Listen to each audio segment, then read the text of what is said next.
आजीविका।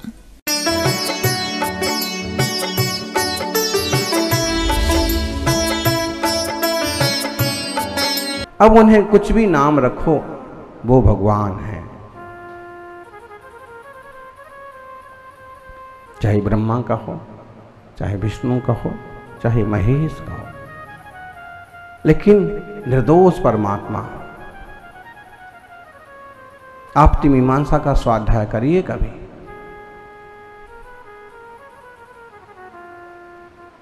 आत्मार्थियों, सही मार्ग क्या है इसका निर्णय करना भी जरूरी है। बिन जाने ते दोष गुणन को कैसे तजिए गहिए। जानेंगे नहीं तो कौन सही है कौन झूठा है कैसे स्वीकार करेंगे। ऐसे तो सब अपने आप को सच्चा कहते हैं। नकली हीरों के बाजार में, नकली हीरों के बाजार में आज भी हम बैठे हैं सच्चे हीरों के इंतजार में।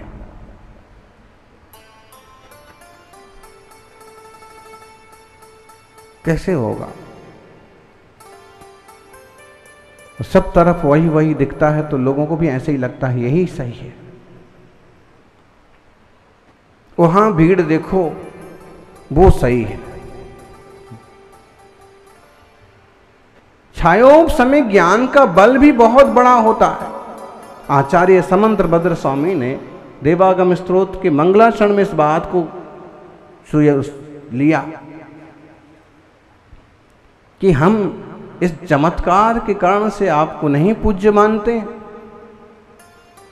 देवागम नभो यानो चामरादि विभूतया माया विश्वपि दृश्यन्ते नातस्तमसि नो महा अध्यात्म बहिरपेश विग्रहादि महोदया। लगातार अनेक कारिकाएं सुक्तियां ली और उन्होंने कहा कि आप हमारे लिए इसलिए पूज्य नहीं है कि आपका बड़ा समोशन लगता है। देवता आपकी पूजा के लिए आते हैं। आकाश में आप चलते हैं। ऐसी शक्तियां तो देवताओं के पास भी होती हैं और ऐसी शक्तियां तो मायावियों के पास भी होती हैं। छायोप समय ज्ञान के बल से ज्योतिष और सामुद्रिक शास्त्र, निमित्त शास्त्र के बल पर भी कई सारी उपलब्धियां हासिल हो जाती हैं। लेकिन क्या वो पूज्य हो गए? क्या परमात्मा हो गए? हमारे लिए तो आप इसलिए पूज्य नहीं हैं कि आप वीतरागी हैं, सर्वज्ञ हैं, हितोपदेशी हैं। मुनिराज भले अनपढ़ हों, भले कोई चमत्कार ना कर पा रहे हों, लेकिन अगर वो वेद विज्ञान युक्त आत्म तत्व की साधना कर रहे हैं तो भी वह सच्चे गुरु की श्रेणी में गिने जाएंगे। ज्ञानियों, तो जैसे क्रोध और आत्मा में अंतर की बात कही जा रही है, ऐसे सुगुरु आपको गुरु में भी अंतर करना आना चाहिए। सुदेव कुदेव में भी अंतर करना आना चाहिए। सुशास्त्र कुशास्त्र में भी अंतर करना आना चाहिए। सुधर्म कुधर्म में भी अंतर करना आना चाहिए। और इसके आगे फिर आश्रव बंध आदि से अपनी आत्मा का अंतर करना आना चाहिए। आ ही जाएगा। बहुत लोग इस तरह की भूल में हैं। हमारे लिए, हमारी दृष्टि में तो सब जीव समान हैं। कोई जीव तुच्छ नहीं है। सब अनंत गुणों के गोदाम हैं।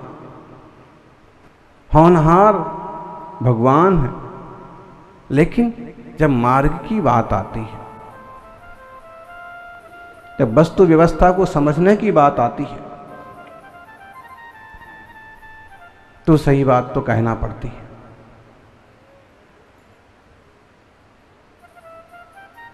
हर जगह मौन रह जाएंगे तो मार्ग ही लुप्त हो जाएगा। इसलिए सच्चे मार्ग को समझें, समझाएं।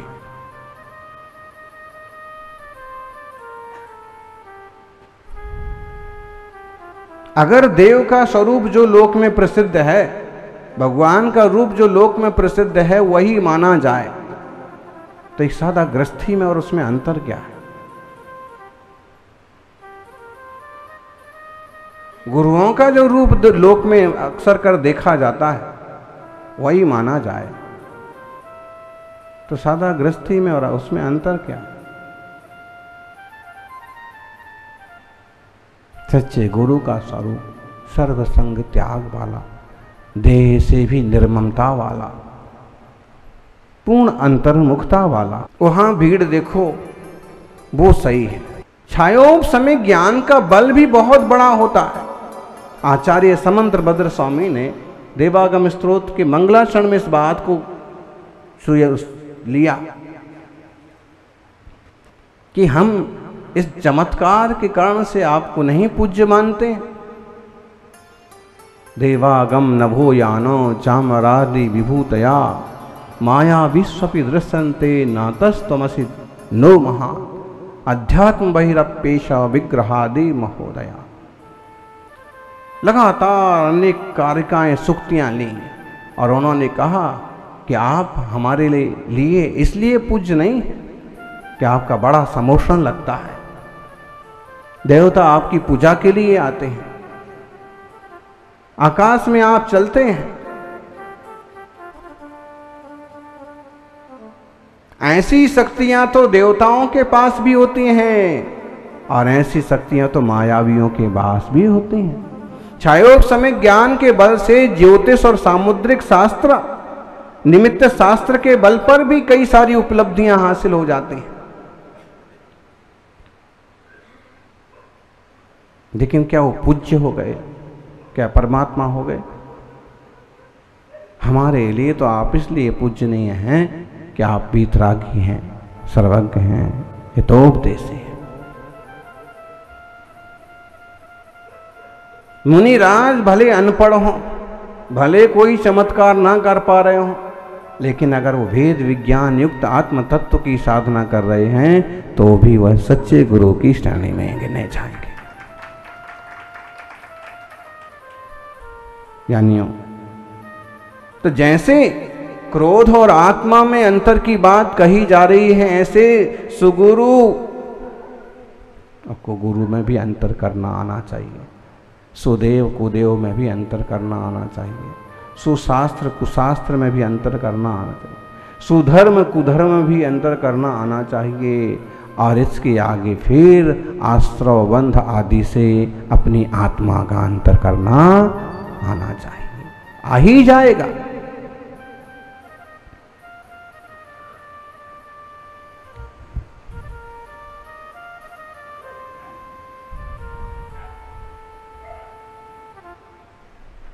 बहुत लोग इस तरह की भूल में हैं।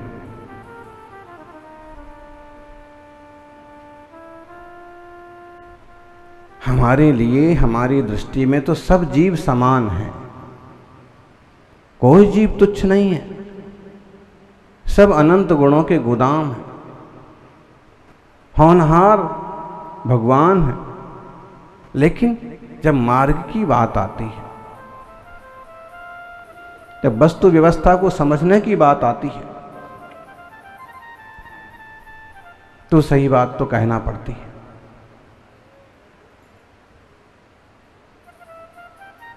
हर जगह मौन रह जाएंगे तो मार्ग ही लुप्त हो जाएगा। इसलिए सच्चे मार्ग को समझें, समझाएं।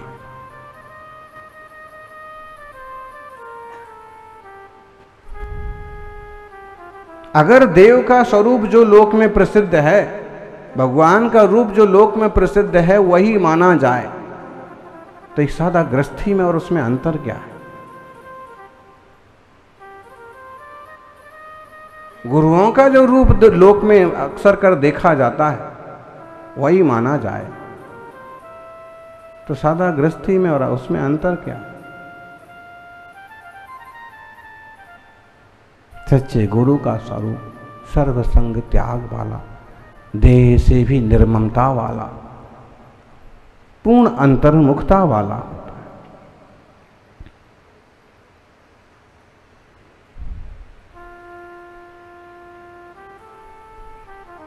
इसलिए आश्रव बंध आदि में और अपने आत्मा में अंतर समझना।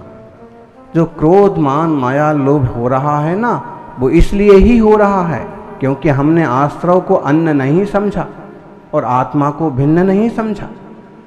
मैं यह ज्ञान घन चैतन्य आत्मा हूं, पूरे भाव से इसे स्वीकार नहीं किया, और ये राग द्वेष मोहादि भाव मेरे से भिन्न है, पूरी तीव्रता से इसका त्याग नहीं किया।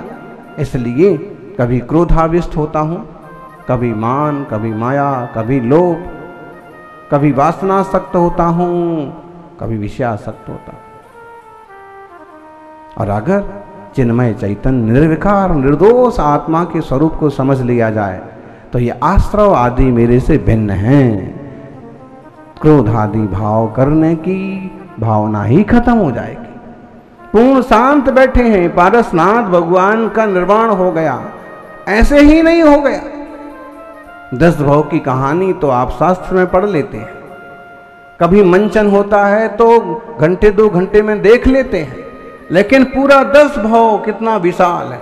और उनका उपसर्ग वाली दशा का ही विचार करो, जब इतना भयंकर उपसर्ग हो रहा है, पत्थर बरस रहे हैं, ओले बरस रहे हैं, आग जलाई जा रही है, पानी बरसाया जा रहा है, सब तरह से खतरनाक भूत व्यंतर के रूप पेश कर दिए गए, लेकिन फिर भी चित्त में विचलता क्यों नहीं आई?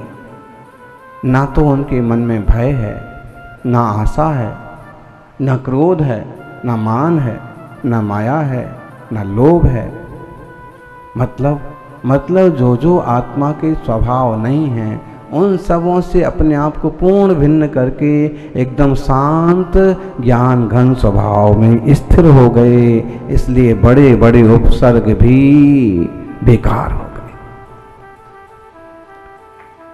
विचार करिएगा, 7 दिन कोई खेल नहीं चलता रहा है। शास्त्र में सत्य ही लिखा है कि कमठ के जीव ने संवर्ग ज्योतिषी की पर्याय में खूब उपद्रव किया, फिर भूई प्रभु को डिगा। हैं, बोलिए, 40 की लाइन बोलिए। बड़े बड़े पत्थर बरसाए हैं, स्वामी तनिक नहीं डिगाए, बिजली गिराई, पानी बरसाया। क्यों ऐसा हुआ? आप में से कोई ऐसा कर सकता है? अरे भाई, आधी रात को हमारे दरवाजे पर ही आहट हो जाए तो ही हमारी सिट्टी पिट्टी। इस तरह अंधेरा है, सब तरफ अंधेरा अंधेरा है, और दरवाजा खट ठक ठक ठक क्यों हो रही है? या तो भूत है या फिर जिंदा भूत, चोर बदमाश है कोई। हमारे भीतर राग द्वेष भय आशा आदि हैं, इसलिए जर्रा सी चीज में हम विचलित हो जाते हैं और इतना सा सहन नहीं कर पाते हैं। और पार्श्वनाथ भगवान, केवल देह की पीड़ा नहीं दी गई है, जोर से अट्टहास भी किया गया है, कटुक शब्द भी बोले गए हैं, सब कुछ हुआ, लेकिन उनने किसी बाहर की चीज पर ध्यान नहीं दिया, क्योंकि मैं हूं अपने में स्वयं पूर्ण, और अपने में ही डटे रहे। परिणाम ये हुआ कि धर्मेंद्र पद्मावती का आसान भी डिगा और वो भी प्रभु की सेवा में उपस्थित हो गए। उनके आने पर खुश हो गए क्या? हैं? आपको कोई गाली गलौज कर रहा था, इतने में आपके 2-3 बड़े भाई आ गए, आपको तुरंत पावर मिल जाएगी। हैं? कार्यकर्ता को कोई कुछ बोल रहा था, इतने में प्रधान जी आ गए, मंत्री जी आ गए, उसको तुरंत पावर मिल जाएगी कि आप कौन क्या बोलता है, देखते। पार्श्वनाथ भगवान का ऐसा कुछ हुआ? ना वो उससे प्रभावित हो रहे थे, ना वो इससे प्रभावित हुए। अपने में इतना निराकुल, इतना शांत स्वभाव का आलम्बन लेने वाला कोई मुनि होता है, और इस तरह से कर्मों की निर्जरा करने वाला कोई आत्मा परमात्मा होता है। जय्या इमेण जीवेण अपनो आसवाणय तहेवा नादम होदि विशेषण तरंतु तैयाण बंधो से। 71 नंबर की गाथा है, देखिएगा। कठोर शब्द कहे गए, पत्थर फेंके गए, फिर भी नहीं डिगाए स्वामी तनिक नहीं दिखाए और हमें कोई केवल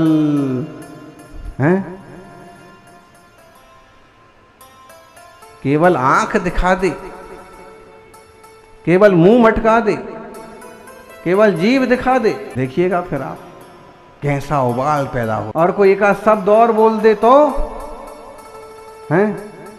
एक आध शब्द और बोल दे तो फिर खूब अच्छे से आपने सब कुछ किया। और इस पर अच्छा बोले, कोई अच्छा बोले तो आपको खुशी होगी। चलो किसी ने तो कहा कि शिखर जी की रचना जो है अच्छी हुई। और अगर कोई विरोधी तुम्हारे पीठ पीछे बोले ऐसे होती है शिखर जी, तो आपको पता है कि ऐसे ही शिखर जी ऐसी नहीं होती है। शिखर जी तो शिखर जी है, लेकिन फिर भी बुरा तो लगेगा कि भाई इतना किया, इतना सब कुछ करने के बाद और ये ऐसे होती शिखर जी। होने को देखा जाए तो उससे ज्यादा अच्छी है। बोलो वहां जो छतरी है, मंदिर है, उस पर ऐसी डिजाइन है क्या? वहां जो चरण है उन पर ऐसी डिजाइन है? नहीं है। और आप देखिए वहां आप जाएंगे तो आपको कम से कम 4 घंटा लगेंगे वंदना के। कितनी फास्ट आप हो, कितनी कोशिश करो 5-7 घंटे के पहले आप नीचे नहीं आ पाएंगे। अब बताइए यहाँ केवल 2 मिनट में आपकी पूरी वंदना हो रही है। अब अच्छाइयों की तरफ से देखो तो अच्छाइयाँ भी, और नहीं तो। लेकिन कहना हम ये चाह रहे हैं कि आप चाहे घर का काम हो, चाहे परिवार के प्रोग्राम्स हों, चाहे धार्मिक प्रोग्राम्स हों, आप पूरी मेहनत से करें। और फिर उस पर टीका टिप्पणियाँ हों तो आप सहन, अच्छी बात हो जाए तो खुशी होती है कि चलो किसी ने सराहना तो की, हमारी मेहनत सार्थक हुई। और अगर उस पर टीका टिप्पणी उल्टी सुल्टी कर दी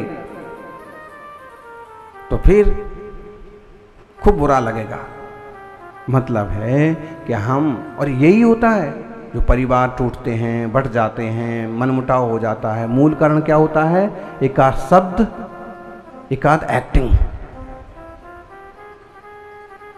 क्या 2 बच्चे हैं और आपस में उनमें हाथापाई होने लगी। मम्मी ने ध्यान दिया कि आवाज तो कुछ आई नहीं, बातें तो कुछ हुई नहीं, और अचानक से तूफान क्यों आ गया? दोनों को अलग अलग किया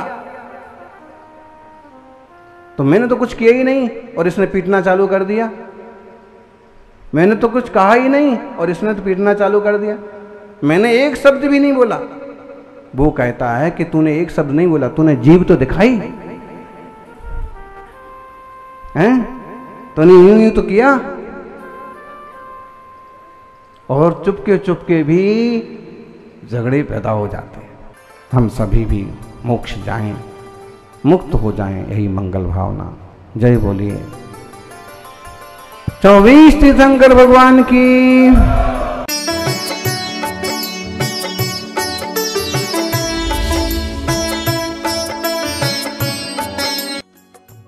इस कार्यक्रम के पुण्यार्चक थे श्री नरेंद्र कुमार जैन, जिला जज, सेवानिवृत्त, पत्नी पूर्णिमा जैन, पुत्र एवं पुत्रवधू श्री तुषार जैन, श्रीमती नेहा जैन, पौत्रगढ़ सिद्धार्थ एवं आरव, पुत्री एवं दामाद श्रीमती तन्वी, रुचिन गर्ग जैन, दोहित्रियां तनिष्का एवं ऋत्विका।